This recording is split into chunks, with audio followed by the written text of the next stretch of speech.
The training material that you are about to see is intended as a general overview of the subject being presented. This training is not being offered as an in-depth course and may not address all aspects of the subject matter being discussed. Always follow your plant's policies and procedures, which may differ from the video. MTS training videos frequently feature exercise questions designed to test the knowledge and awareness of the employees viewing the training. When the question mark symbol appears in the corner of the screen, you may choose to press pause on your video player and discuss the exercise question.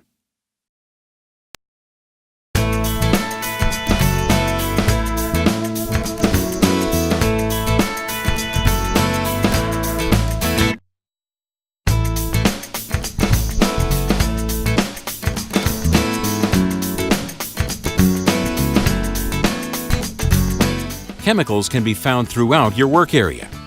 Just by standing in one location and looking around, you will probably notice at least one, if not countless chemicals, such as oils, fuels, degreasers, and cleaning agents. Most of us have heard of Right to Know, or also known as hazard communication. The purpose is to assure that information about the chemicals in the workplace and their associated hazards are readily available and easy to understand. Because employees of the recycling industry may come in contact with hazardous materials, the Hazard Communication Standard must be a critical part of executing daily tasks. Therefore, every employer that uses hazardous chemicals in the workplace is required to prepare and implement a written hazard communication program. The components of a hazard communication program ensure that you are effectively protected from the hazardous chemicals you may be exposed to throughout your day. In 2012, OSHA aligned the Hazard Communication Standard with the Worldwide Hazard Communication System known as the Globally Harmonized System of Classification and Labeling of Chemicals, or GHS.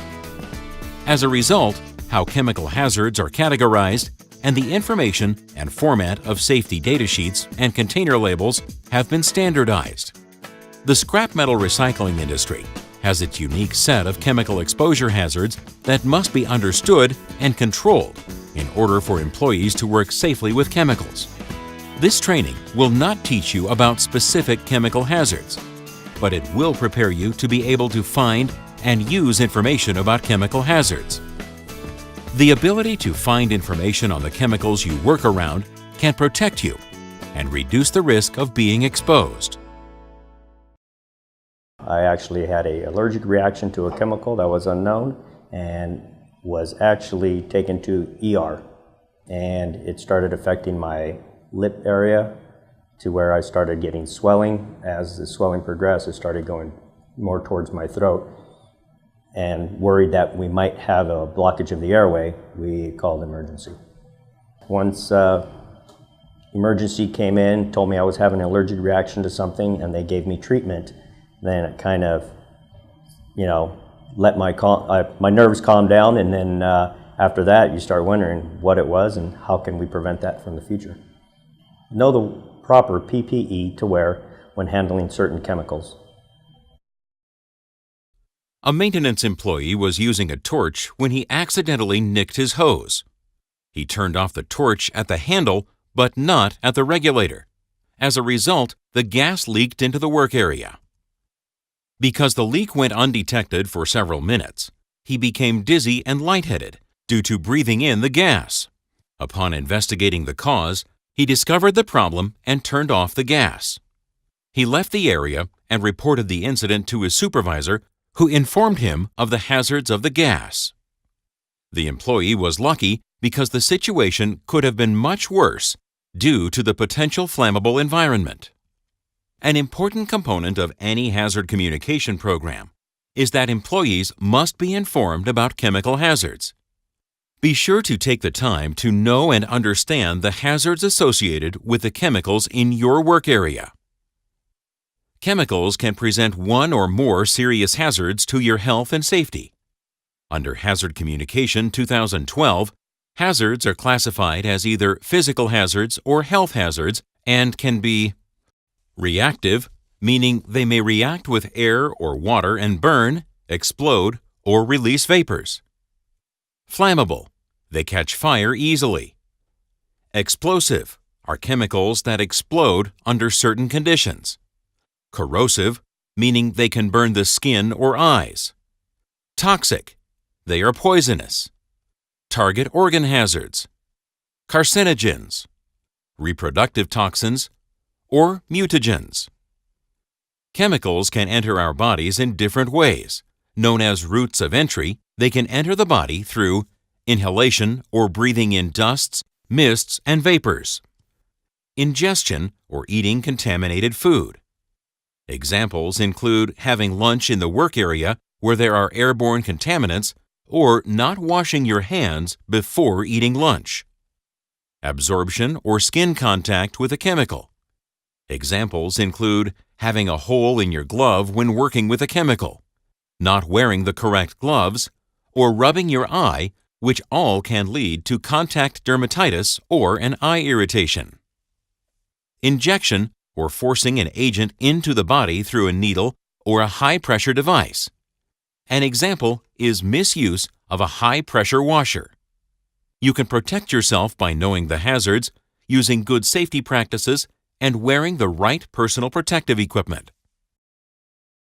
Yes, we do.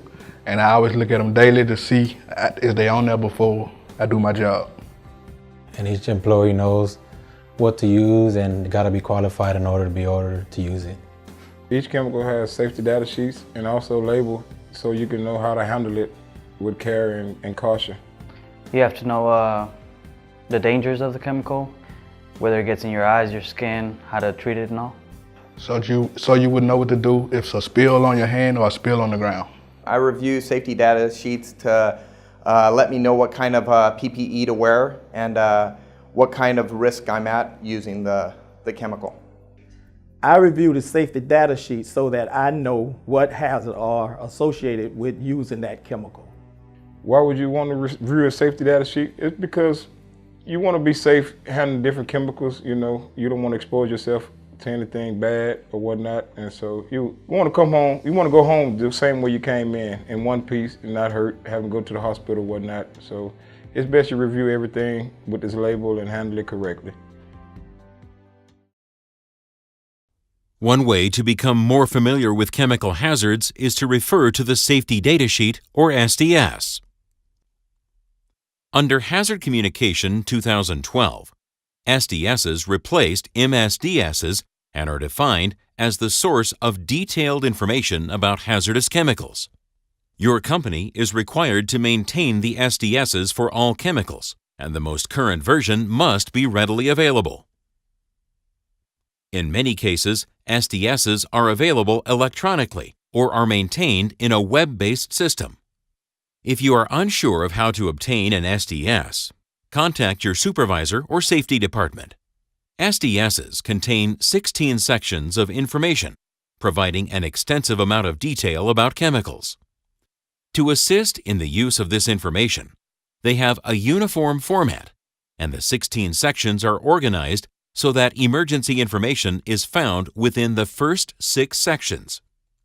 A chemical's technical information can be found in the remaining 10 sections. Every section of the SDS provides valuable details about chemicals in your workplace. It is important to take the time to review the SDSs for the chemicals you use on a regular basis. This information will help you use the chemicals safely. Container labels are important because they inform me of the hazards associated with the contents of the container. Because they allow us to identify what we're dealing with, and we don't want to have them placed in the wrong bin or outside where they might be exposed or knocked over. Or, you know, they might cause a harm to the shop or any personnel. Container labels are important because that identifies what proper PPE to wear and how to contain. Container labels are important so you know what to use it for and so you don't misuse it. They are labeled to show you what is in the container, the dangers of it, how to handle it, what you can or cannot mix it with. If a container label is coming off, I would just replace it. If it was missing, I would remove the container and report it to my supervisor. First thing you do is advise your supervisor, let them know, let everybody know, not to get near it. We'd have to report it and identify what the substance is, and have to put a proper label on it, make sure it's readable and everything's clear. The chemicals within your work area, regardless of the quantity, must contain a label. Labels are the quickest way to obtain information about a chemical. Therefore, knowing and understanding the labeling of chemicals is one of the most important aspects of working safely with chemicals. Do not attempt to use or handle a chemical until you have read the label. Under WHMIS 2015, labeling criteria has been standardized and is now recognizable internationally with the use of appropriate signal words, pictograms, and hazard and precautionary statements to convey hazards. Your employer must ensure that all containers are appropriately labeled to ensure everyone's protection. There are two different types of labels that are required. The first is the label on the supplier's chemical container, and the second is the label you apply to portable chemical containers. Chemical manufacturers, importers, and distributors must ensure that labels contain the following information: product identifier, signal word, hazard statements, pictograms, and precautionary statements. Similarly, employers must ensure that each portable or chemical transfer container in the workplace is labeled with either the same information as the manufacturer label or information such as the product identifier and words, pictures, and symbols which provide at least general information regarding the hazards of the chemicals, and which, in conjunction with the other information, will provide employees with specific information regarding the physical and health hazards of the hazardous chemical. Labels that are used on portable or chemical transfer containers must not contradict any of the information on the manufacturer's label or SDS. If you are transferring a hazardous chemical into a portable container that someone else might use, label the container based on the information found on the supplier's chemical container label, or consult with your safety department to assist in the labeling to ensure the safety of everyone in your work area. Pictograms were developed to simplify hazard communication on chemical container labels and safety data sheets, regardless of manufacturer or country of origin. There are 9 different pictograms, and one or more might appear on a label. Each one helps you to quickly identify the specific type of hazard associated with the chemical. Can you identify the problem in this scene?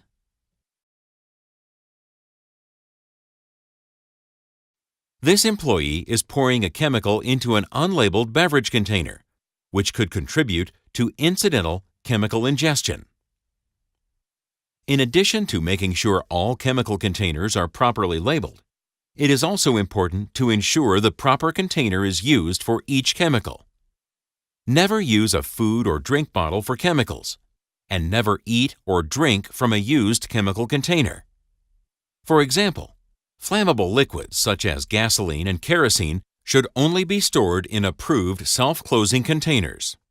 Combustible liquids such as hydraulic oil or motor oil should always be stored in containers with a secure lid to prevent spills and protect from sparks or other sources of ignition. Other storage practices for flammable liquids such as paints and penetrating oils include storing in a flammable cabinet when not in use. Now that you know how to identify the hazards of the chemicals in your work area, you must take the proper precautions to protect yourself and work safely with the chemicals. The method of protection depends on the chemical you are using and the routes of entry or types of contact for that chemical. Ways you can protect yourself against chemical hazards include: make sure to read container labels, safety data sheets, and safe work instructions before handling the chemical. Always try to substitute a less hazardous chemical for a hazardous chemical whenever possible. Wear the appropriate PPE when working with chemicals. Never put your bare hands into any chemical. Always wear the proper gloves. Inspect all PPE prior to use. Make sure the PPE fits properly and that you know how to use it. When using respirators, make sure you are trained in the proper use. Know the location of and how to use the eye wash station, safety showers, and spill control materials, and always wash your hands before and after eating. Recently, an employee was carrying a battery with both hands to place it in a storage box.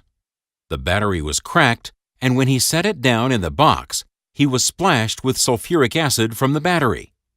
The employee was wearing safety glasses at the time, but as he hurriedly removed the safety glasses that had acid splashed on them, he got the acid in his eyes. He was able to access the yard's eye wash station to flush his eyes. The employee did not recognize the potential hazard of the battery acid and was carrying the battery too close to his face. A safer option would be to use a battery carrying tool. Every day, you are exposed to chemicals, whether in the workplace or at home. In order to protect yourself, it is important to know and understand the hazards of chemicals and how to work with them safely. In addition to the chemicals used within scrapyards, hazardous chemicals may be present within incoming scrap. Incoming scrap inspections are the first line of defense against hazardous materials that can pose a threat to your health and safety. Therefore, it is imperative that you thoroughly inspect incoming scrap loads. Look for any free-flowing liquids associated with scrap, such as gasoline, oil, paints, and lubricants. Drums must be opened for visual inspection to verify that there is no remaining chemicals or residue within the scrap and that it does not pose a hazard. Look for pressurized or closed containers. Such items can contain propane, chlorine, and other compressed gases that can be hazardous to your health and safety. They must only be accepted if they have been cut open and the hole is wide enough to conduct a visual inspection. This is the safest way to ensure that they do not contain any remaining or residual chemicals. Failure to thoroughly follow your company's inspection and rejection policies allows the potential for unsafe chemicals to enter your yard.